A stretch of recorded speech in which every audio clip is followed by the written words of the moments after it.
Hello everyone. The other day I finished reading Flowers for Algernon, and I wanted to talk about some of the things I noticed about the flashbacks in the story that I think help make this specific way of storytelling work. If you're new here, my name is Chingyao and welcome to my book club.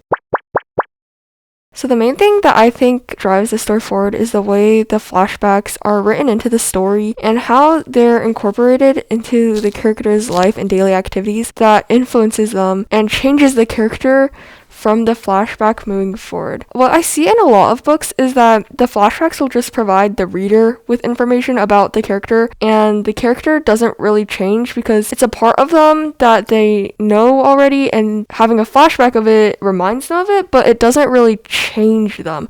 But in Flowers for Algernon, because our main character sees the world differently than how they were in the flashback, when they get the flashback, they kind of relive that moment, but through a different set of eyes. And after the flashback, they kind of see the world a little differently, which I think actually changes the character. And throughout the story, we want to see the main character change. One of the main things that helps this would be that the main character doesn't actually remember much about themselves.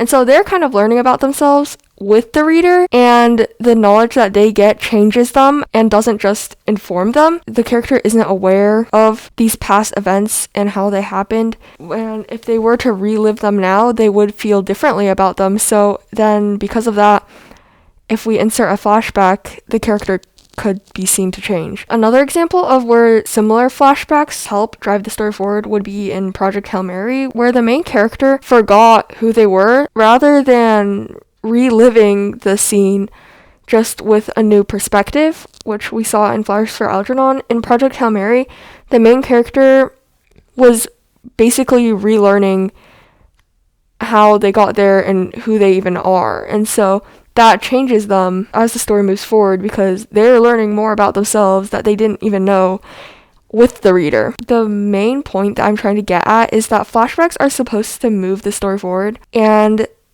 not just exist as an info dump session, because I feel like a lot of the times, which I mentioned before, the flashbacks are kind of just there to kind of give credibility to why the character is a certain way and show like a past event that caused them to be the way they are, but it doesn't change the character during the story we're currently viewing. Like, it shows us a bit of how they changed in the past, so it's not very effective in actually moving the story forward, and it just gives us more information. And the flashback could also just affect the plot, prevent them from going forward with something they were about to do because of this newly gained information or a reminder of why they can't do this, or it provokes an emotion that prevents them from doing a task, and that would impact the plot, but it would still change the character because before the flashback they would have just gone through with it, but after they're now reminded of why they can't, and that would probably change the plot. So I think that's another way that you could probably incorporate that.